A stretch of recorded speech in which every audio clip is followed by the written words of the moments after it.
2, we're presenting Cracking the Code of Change. My name is Allison. I'm Brittany. I'm Shiho. And it's Mohammed. Khadis. Vasanta.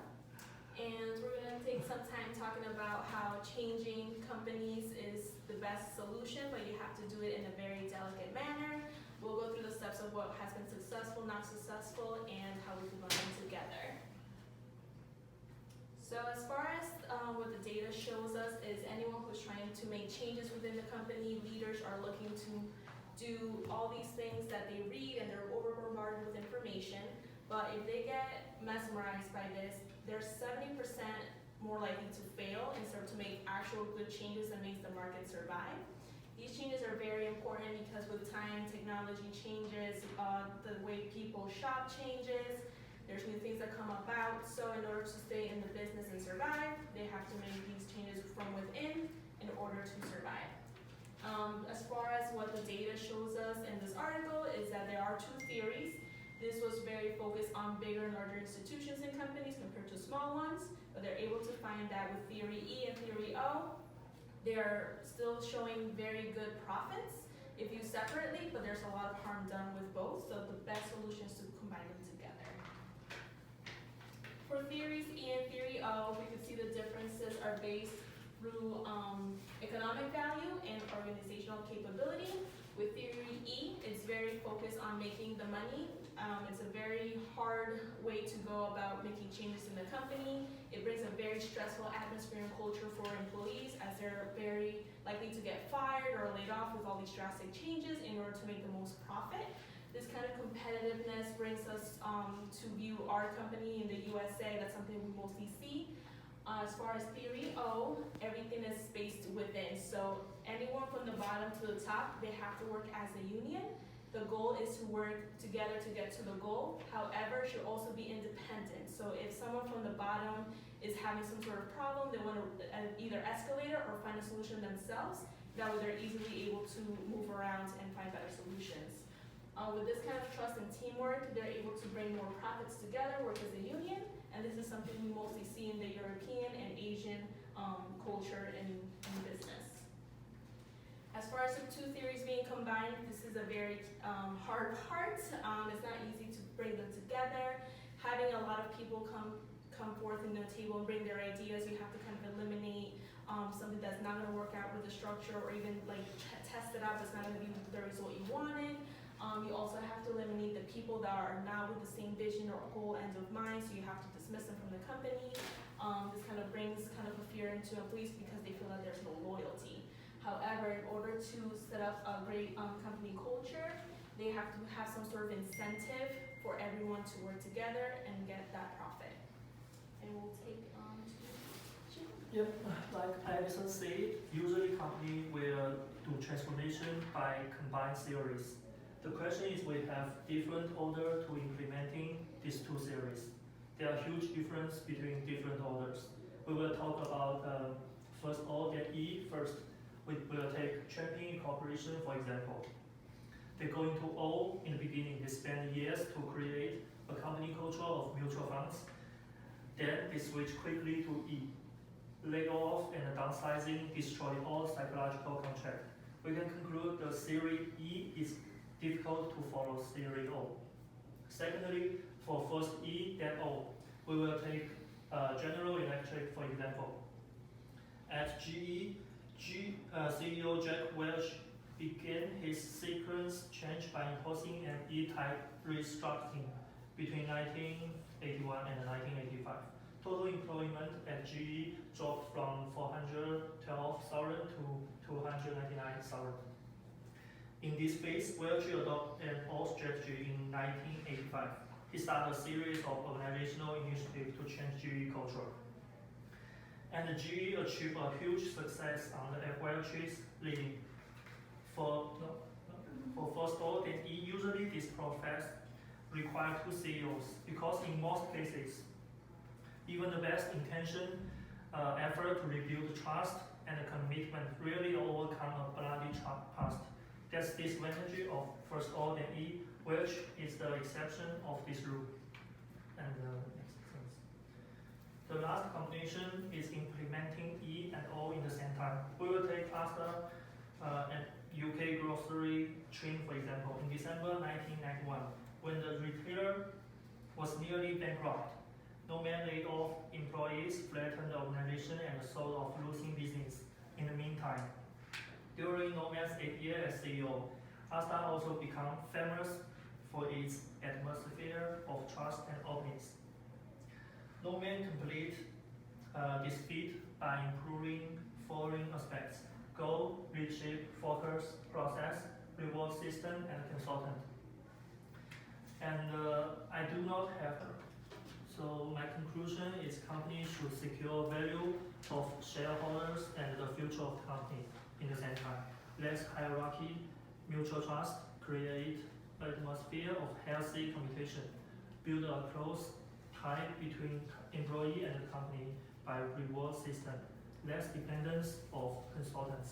The core ideas is using theory E in an old way.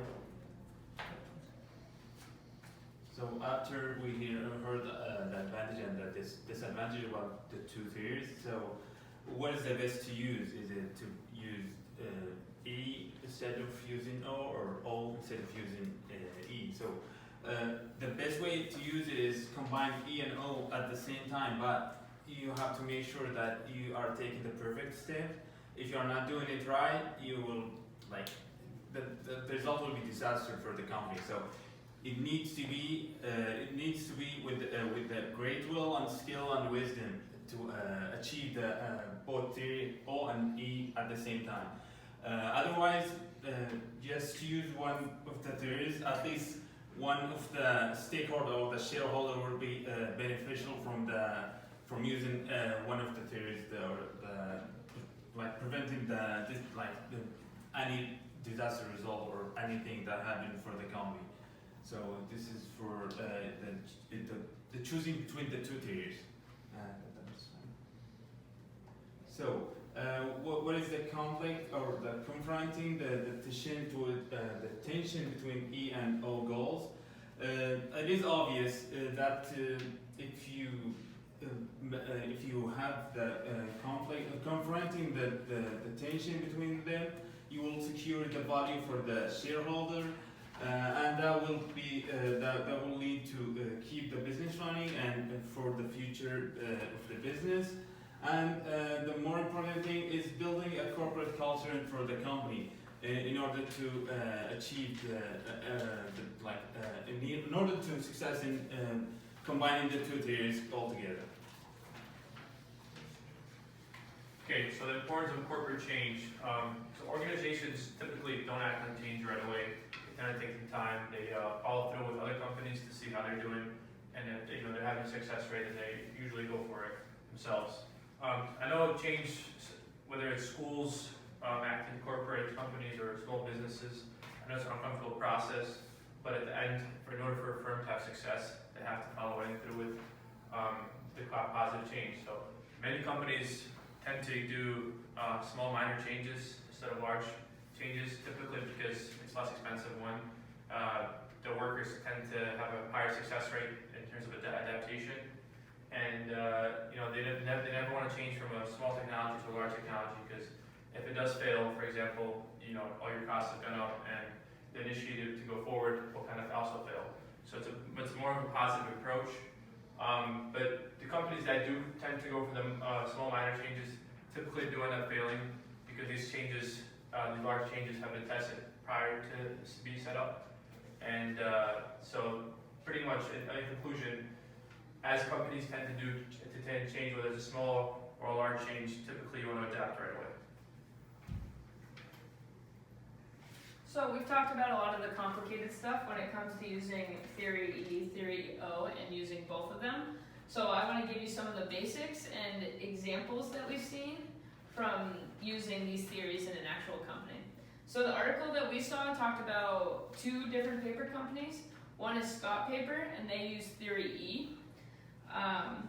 So they shared the change from the top down, and their new CEO. So the first con that they had is they had to fire 11,000 people, which is hard for the CEO. It's hard for the people working in the company. It's hard for the people in the company to trust the new CEO when they're worried about getting fired. But one of the pros that they saw is that almost immediately shareholders saw benefits, and it over a very short period of time. So they tripled shareholder value in only 20 months. Some of the cons, though, they eventually had to sell the company because they couldn't stick to these high levels of improving value. And I feel that they couldn't stick to this because they didn't have trust within their company. So, like you'll see a lot of companies, they'll train people to give them full-time jobs. In this company, they didn't really have that. And another con is that they felt that they had to stick with this theory E, that they couldn't transfer to theory O because they didn't have that trust. So another paper company that we saw was Champion. And some of the pros that they saw with theory O is that they saw a complete cultural change within the company. It was a long-term effort, so they thought it would work over a long period of time. They also thought that if they increased productivity by making their people want to work harder and longer, that it would eventually improve the bottom line. So some of the cons that they saw is that they didn't see an increase in shareholder value, and it takes a really long time to see results. And eventually, because of this, even though they had a good cultural change, they eventually had to sell their company. And then we saw General Electric, and they used the mixed theory E and O that my group members were talking about before. And the pros to this is long lasting and clear from the beginning that this is what they were going to do. So no one was surprised when things were happening. It wasn't like the CEO came in and told everyone that they were going to stay and then fired everyone. And that another pro of this is that they saw successful change. Some of the cons of this is that it takes a really long time. It took GE almost 2 decades to recognize the value of this mixed change. And another con that GE didn't have to do, but say another company that may do this, is that it may require 2 CEOs. So that would be an extreme cost to a company if they had to hire 2 CEOs. And the reason for this is that you have to have a CEO with such a strong personality for one, and a CEO with such a strong personality for the other. And this may create problems of their own with those conflicting personalities. So now we come to the conclusion of it, and like how Alison mentioned, theory E focuses more on economic value and it's more of a hard approach, and theory O focuses more on building trust among the employees, developing corporate culture, corporate culture and other such aspects. It's more of a softer approach. And if we balance these 2 theories in the right way, then the company is definitely going to strive towards success, and it will increase the